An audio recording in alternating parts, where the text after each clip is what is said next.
Hey guys, welcome back to my channel. My name is Caitlin and today I'm sharing with you my favorite 10 eyeshadow palettes in my entire collection. Now for those of you that don't know, I have a pretty big collection. Like, I haven't counted. I'm gonna do an inventory at the end of the year, but I'm pretty sure I have somewhere close to maybe 150, 175 when it comes to eyeshadow palettes number wise. So to narrow it down to my top 10 means something. This is a video that was requested in my comment section a couple videos back, so I hope you enjoy. Before we get too far into the video, if you have not already, please click that subscribe button. I would love to have you back in the future. I upload 2 times a week and it's totally free to subscribe. If you like the video too, don't forget to click that like button. It really does help out my channel. Okay, let's get into the eyeshadow palettes. So first and foremost, these are not ranked. They're not in any specific order. They're just random. So keep that in mind. Also, I did a video like this over a year ago, I think, that was called If I Could Only Keep 10 Eyeshadow Palettes in My Collection, What Would It Be? Kind of similar thing, different title. I'll leave that linked if you're curious. But I think only one of these eyeshadow palettes this time is in that video. Everything else is different. So things have changed over the course of a year and a half or so since I made that video. Number one of my favorite eyeshadow palettes from Adept Cosmetics is the original Plain Jane palette. I'll leave linked any videos as well that I've done with any of these palettes if you want to see more of them actually in action being used. But I've said several times recently, I'll say it again, Adept Cosmetics has my favorite shimmer formula recently or currently. That's why this one is in my top 10, because the color story out of all the Adept ones and like just the shimmer formula is chef's kiss. The second eyeshadow palette that's one of my favorites in my entire collection is from Kaleidos Beauty. Now my packaging says Muse Beauty because I got this before they rebranded, but this is the Van Gogh palette. Now I've tried actually another palette from this brand and I didn't like it. I didn't like a Rococo at all. I didn't feel like it was pigmented enough, but this one, she's got the pigment and this shimmery yellow. Oh, I love a shimmery yellow and I feel like it's hard to find a good shimmery yellow. It's so nice. This Irises one, a shimmery like periwinkle as well, is so lovely. This one's just different to me. I don't know. I love something about the blue, green, yellow together, but then you've also got some like coppery brown shades to bring it together, and they're like more grungy dark colors. They're not quite primary. I really enjoy this one, and there's not a lot of these palettes that are 9 pans like that. Most of them are bigger than that in this video, so I feel like that really says something that they were able to curate it down to a small palette and still leave a real impression. Okay, next up, I love this palette partially because of the packaging. It's true. I just love the concept and the idea, and it encompasses some of what are like my personal goofball qualities. And this is the Pizza Kitty palette from Sugar Drizzle. I mean, it's like so cheesy and corny, but I like kind of love that about it. And again, the shimmer formula on this is really nice. And the names get me. So here's the color story. This is more of a companion palette to me, but I have enough palettes that I don't mind that. But I love the fact that we have like Space Meow, Pew Pew, Space Blaster, Intergalactic Purr, just to name a few. And I keep buying Sugar Drizzle palettes, you guys, because I feel like they're just like so cute and killing out on the theming, and they have a good formula too. Okay, next up's a little bit of an older one, but it's still one of my favorites from this brand. It is the Nomad Tokyo palette. This is the first one I ever bought from Nomad, and it's still my favorite. I don't think they've like surpassed or even matched in some of their palettes the level of duochrome shimmery goodness that the bottom row of this palette has. And this, I think, was one of the first palettes, if not the first palette I ever had that had any sort of shifty shades like this. Like, this was the gateway palette. You know how they talk about like the gateway drug? This was the gateway palette that took me from normal metallics and shimmers to realizing there was like a textured, shimmery, duochromy, multi-chromy goodness out there in the world of indie brands. And this is when I started exploring indie brands more too, and not just your Tarte, your Urban Decay, your Too Faced, those kinds of brands. So this is a favorite for a lot of reasons, both formula, color story, and memory wise. And it's just something about the pastels with the deepening up of the grays and the duochromes does not get old to me. I love this. I keep pulling it out over and over again. From Glam Light, I have a few Glam Light palettes, but this is the one, you guys. This is the original Michaela collab with them. I absolutely I just love watching the glitter go around.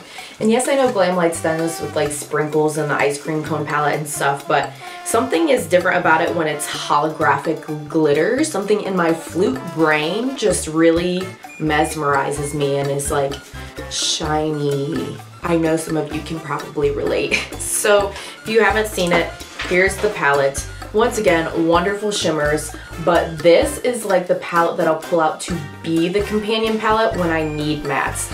Like that Space Kitty palette, for example, this would be something I would pull out to get mattes or my base to pair with some more of like a shifty special shade. Because I honestly, if I use this palette alone, I'm using like the colorful bottom 3 rows for that. The top 2, I don't really use that much as like a standalone look.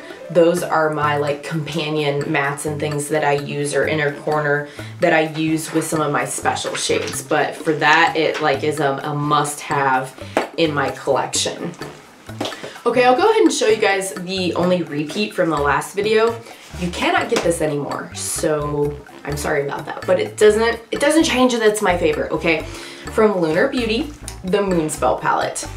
Is anyone surprised? If you are surprised, hello, you might be kind of new to my channel. Welcome. I've loved this for a long time and I've done multiple videos of it. The packaging, Manny knows what he's doing when it comes to packaging. I love this so much. I love displaying it. I love that it looks like a book. I love the color story. It's so lovely. I'll try not to blind you. I know it's that like shimmery back thing behind the shadows that is kind of annoying for filming. But Prue, another one of those where I was like, indie brands are producing this? And I've been like trying to get my dusty Wet n Wild shades to work. No thanks. Like a whole new world, you know what I mean? So this one, I'm ready for spooky season because I'm gonna be busting this on out again, but it's just everything nice and witchy and spooky that I could literally live with all year round, not just Halloween season. So it's one of my favorites. I guess I'll go ahead and get the next couple out of the way too, now that we're talking about shadows you cannot get anymore. Which I'm sorry, I know some of you are like, why are you talking about it if I can't get it? But hear me out, some of you might have it. So I'm talking about it for the people that maybe do have it and they need like refresh their memory of like, hey, you have this and it's really amazing, you should pull it out again, right? Sometimes this is what these videos are for me too. From Kaleidos, the Club Nebula palette from Angelica Nyqvist. I think I've said this before on this channel, but when I originally saw this, I thought it was ugly. I didn't want it. I didn't get it the first time and then it sold out. And I was watching tutorials of people doing it and went, oh, that's what you can do with that color story. The color story was why I didn't want it. Because I just thought, I was like, ew, what combinations are you even gonna do with that? And then I started seeing it and went, oh, that's actually really nice looking. So when they restocked, I snagged one. Here it is in case you haven't seen it. I can't tip it too much because my Firefly is a little busted and fragile. But there it is. And this one wins not only because it's the first time that I tried shimmers that were more of like that topper formula. Love that so much. But also the dark mattes. And Kaleidos has one of my favorite matte formulas of all time. They just blend so seamlessly and so effortlessly. You really don't have to try that much to blend them. They just do. And you don't have to tap off, I feel like, as much excess as some. They're not as like kick up, but they're still pigmented. And it just picks up like the perfect amount on your brush. All right, from Glam and Cosmetics. I will say, while you can't get this right now, I think she's gonna bring it back, so I don't feel as bad for mentioning this one. This is the Beaute palette. This is the first thing I ever tried from their brand, and I was really on the fence, you guys, because the shipping is so much to get it to the US from Australia. I think it's like $20 just to get it here, but it was worth it, okay? I'm telling you, this is really just another prime example of why indie brands win. How many of these palettes are indie brands that we've looked at so far? Would you look at that every single one? In fact, I only think I have one palette in this video that is not from an indie brand, and we'll save that one for last. But they're really killing it, you guys. I'm telling you, if you haven't tried indie brands, it is worth the splurge. I did a drugstore video recently. I'll link it if you're interested. It's the look I'm wearing today.